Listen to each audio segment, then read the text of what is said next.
And to Douglas and Natasha, the International Criminal Court, the International Court of Justice, the UNHCR, UNICEF, Doctors Without Borders, Amnesty International, Human Rights Watch, Oxfam, Christian Aid. Yep, you're booing.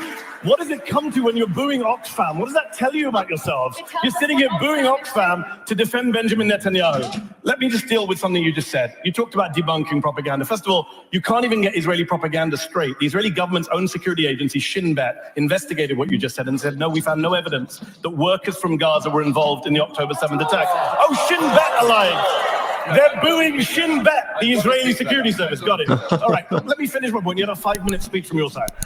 Okay. That's Shin Bet. Let me just deal with your wider point here. Douglas and Natasha tonight want to make this entire debate about October 7th. I get it. It's a horror show. But that's not the debate. The debate was about Zionism, and it tells you a lot that they can't find any arguments to say, as Gideon says, why we can't be allowed to criticize a political ideology that is 150 years old, that many Jewish people have criticized from the beginning and continue to do so. They can't tell you why that is. So they focus on October the 7th, which is fine, but if you're going to focus on October 7th, then also focus on what happened since October the 7th, the erasure of Palestinians in this debate, the booing when Gideon mentions what happened to Palestinians. Shameful. I'm sorry to say, it's absolutely shameful and telling about what's going on.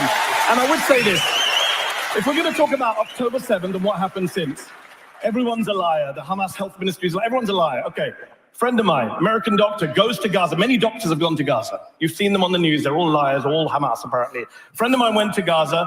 He's been to Sudan. He doesn't just use it for whataboutism like Douglas. He's been to Sudan. He's been to Afghanistan. He's worked there. He came back from Gaza and said, I've never seen atrocities like I've seen here.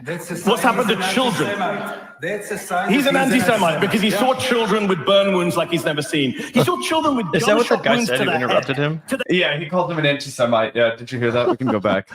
Yeah, this anti-Semitic doctor just went to Gaza to confirm his hatred of Jews. He had to see it in real life. Yeah, it wasn't enough to see it in high definition on every single smartphone and social media app 24/7, 365. Also, where do you even go to these like events? Because I remember Bree also participated in a kind of debate with a live audience like this that also had like an unhinged Zionist crowd full of people just like booing her every time she said anything that was accurate. Like, who's putting these on? It has to be organizations in like DC, New York, LA, San Francisco, like major metropolitan areas. I would imagine that Glenn went to New York and debated like Alan Dershowitz or something like that not that long ago. So anyway. Yeah, I guess Kansas City doesn't get much of this. Yeah, Gavin, they don't want the pores in on that. The white trash meth smoker Vanguard.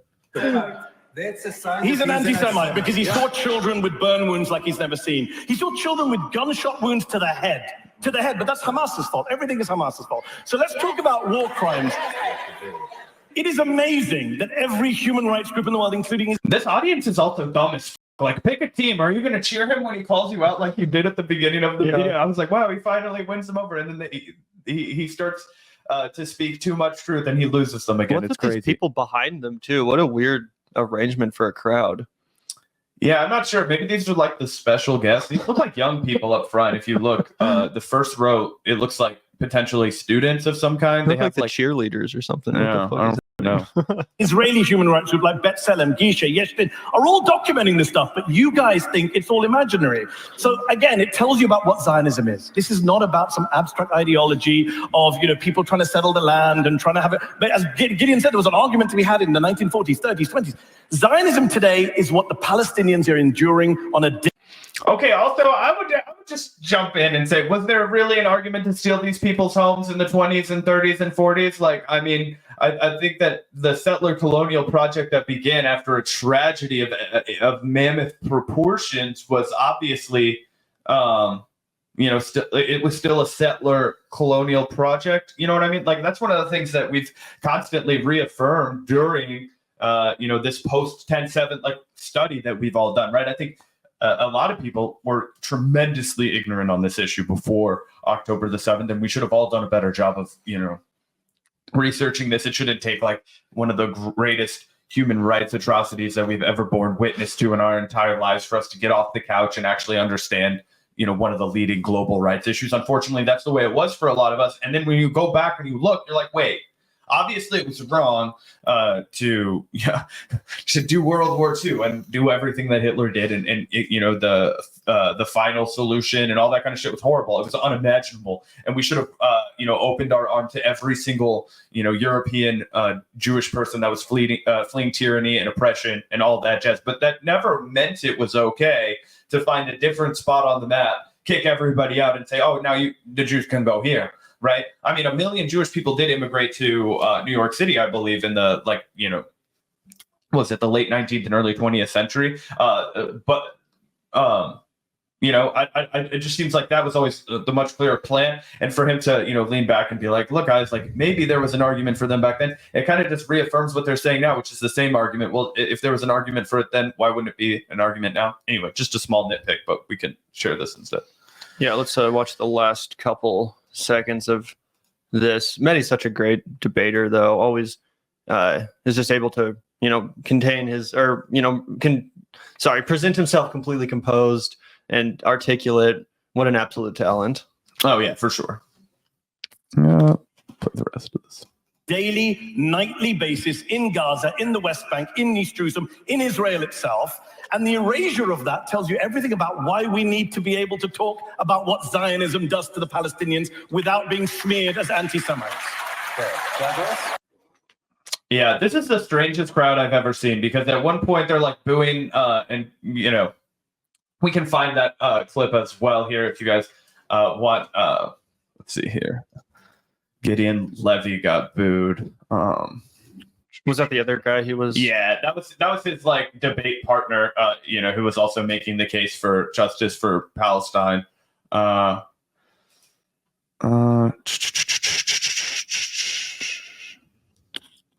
Let's see. And apparently, this debate was literally framed as anti-Zionism versus anti-Semitism. Interesting. We can go ahead and throw this one up if you want to play a little more of the debate, Gavin. Oh yeah, go for it. Oh, I just meant the one that you had up right here. Oh yeah, apparently this is a moment. I have not seen this myself yet. Let me throw this on screen. That Mehdi Hasan clip was the one that I saw going around. This one?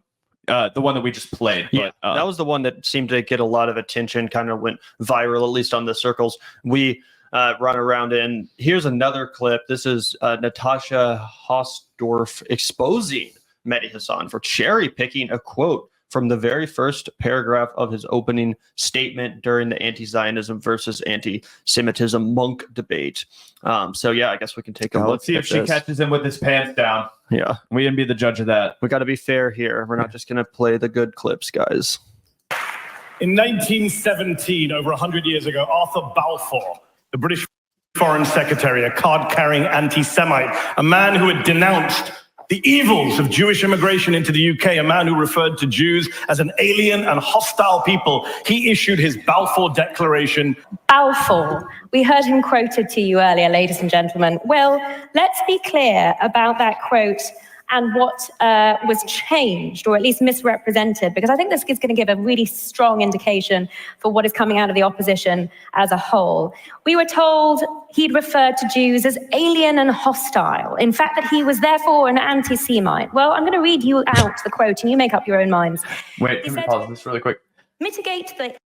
I love how everybody is an anti-Semite except people who are actual anti-Semites. Like she's about to do like some sort of bend over backwards gymnastics trick to interpret this word as anything other than dry, rank anti-Semitism. Meanwhile, everybody that cheers for doctors, yeah, exactly, or anybody who cheered for Mehdi Gideon Levy this entire debate is a Hamas terrorist sympathizer and deeply anti-Semitic and deranged.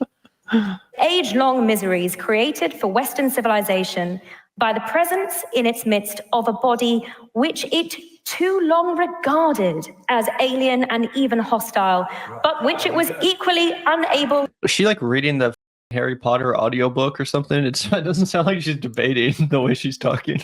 Yeah, I have no idea. She thinks that she like corrects him. I don't know. Here, I've also got this one we could throw from another moment in that debate. Here we go. This is Gideon Levy. Let's see here. Okay, cool. Zionism today has only one meaning and nobody can find any other meaning. It is Jewish supremacy between the river and the sea. That's the real meaning of Zionism today. I was a good boy in Tel Aviv for many years. I got Zionism with the milk of my mother. You mentioned all my sins. Yes, I was in the army. I was working for Shimon Peres. I was a Zionist until I realized that Zionism means national supremacy of one people over the other. And I cannot support any kind of supremacy anywhere. Yes, it was a nice lie to tell that the people without a land arrived to a land without a people. And we were brought up according to those. One of the things that I've been trying to hit on a little bit more is the parallel between that story that every single citizen of Israel is told and the story that we were all told growing up, the story of manifest destiny, of the fact that we were tired of the tyranny of the world, that we were tired of the king's rule, that we were tired of the inability to express yourself, freedom of religion. That was basically one of the crowning principles of this entire society. And it's one of the things we don't talk about as much nowadays, but at the time of our founding, at the time of this country's origin, that was like the thread that held everybody together. That was what they were all fighting for. It was freedom of religion, freedom to not have to be a part of the Church of England, the Church of France, the Church of whatever the fuck, right? And then we were told this story of how we found this land where it was going to be a home for all Columbus of us. discovered America. We discovered America. Literally. I mean, we talk about it all the time because, you know, in America, we've begun the slow and painful process of unraveling our fucked up propagandized history, right? We've started with Columbus because it was the longest to go and easiest to point a finger to, right? But it has so many parallels to Israel. Like, he discovered America. How fucked up is it to tell a story? And they literally do this. Guys, this is how you know American education system so fucked up, deeply propagandized. They will, in one square paragraph in your history book, say, in 1492, Columbus sailed the ocean blue and discovered America, and then immediately follow that with him interacting with other people who are already fucking there. You're like, wait. Oh, gotcha. Like, Neil Armstrong discovered the moon, and then he went and had a conversation with Vladimir Pushevich. And you're like, wait, how did he discover the moon if Vladimir Pushevich was already there? And they'd be like, well, or I guess in the inverse, if you want to. What do you know about the moon landing? Exactly, right? You know what I mean?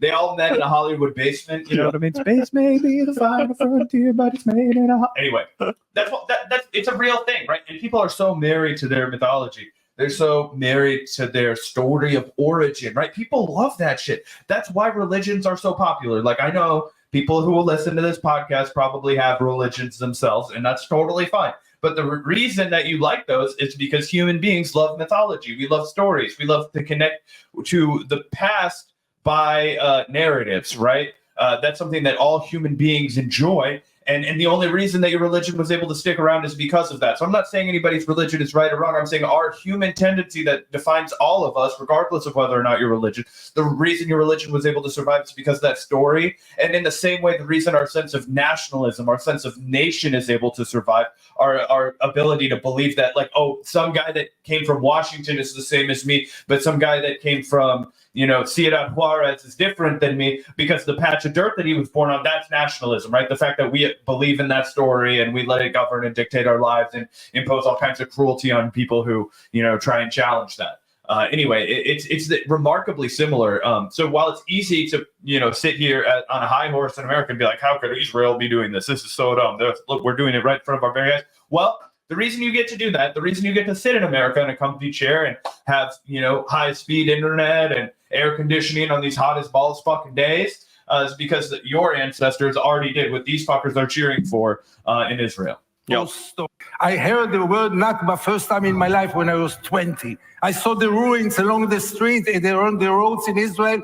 I never asked, where are the people who lived in those ruins? What happened to them? We had no interest for this. But you get adult, and I started to cover the occupation. It's now 40 years that I'm covering the occupation, and I cannot accept Jewish supremacy. Wow, what a rotten anti-Semite.